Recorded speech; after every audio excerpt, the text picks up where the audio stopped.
पश्चिम बंगाल समेत 5 राज्यों के नतीजे 4 मई को सामने आएंगे, लेकिन उससे पहले एग्जिट पोल ने भाजपा की उम्मीद बढ़ा दी है।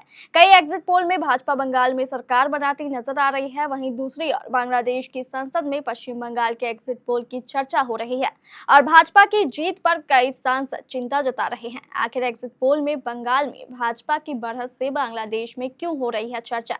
इस खबर से जुड़ी पूरी जानकारी देखिए इस रिपोर्ट में।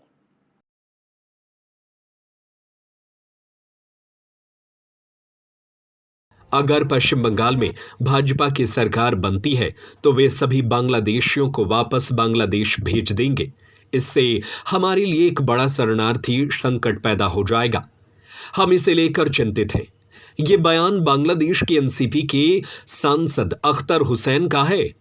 बांग्लादेशी संसद में बोलते हुए सांसद अख्तर हुसैन ने कहा कि ढाका में शरणार्थी संकट की चेतावनी है। उन्होंने कहा कि जैसा कि एग्जिट पोल में अनुमान है कि भाजपा की जीत हो सकती है, इससे लाखों अवैध प्रवासियों को बांग्लादेश में धकेला जा सकता है। उन्होंने कहा कि इस तरह के कदम से बांग्लादेश में प्रवासियों का सैलाब उमड़ सकता है। उन्होंने कहा कि हम क्षेत्रीय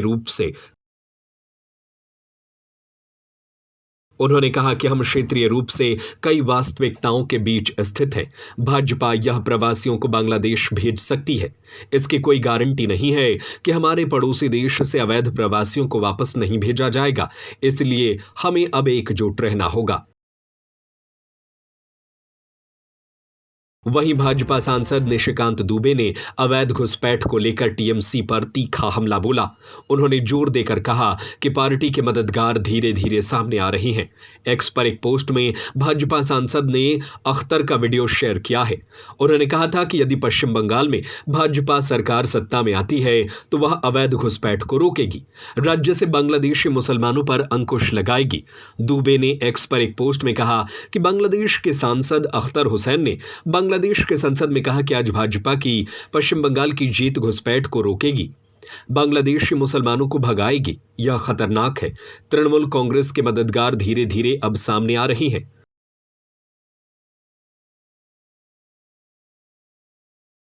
सांसद अख्तर की टिप्पणी उन एग्जिट पोल अनुमानों के बाद आई है। दरअसल एग्जिट पोल में बीजेपी के अच्छे प्रदर्शन के आंकड़े जारी हैं। CNN न्यूज 18 की वोट वाइब ने आंकड़े जारी किए। इनके अनुसार भाजपा को पहले चरण की 152 सीटों में से 88 से 98 के बीच सीटें जीतने का अनुमान है।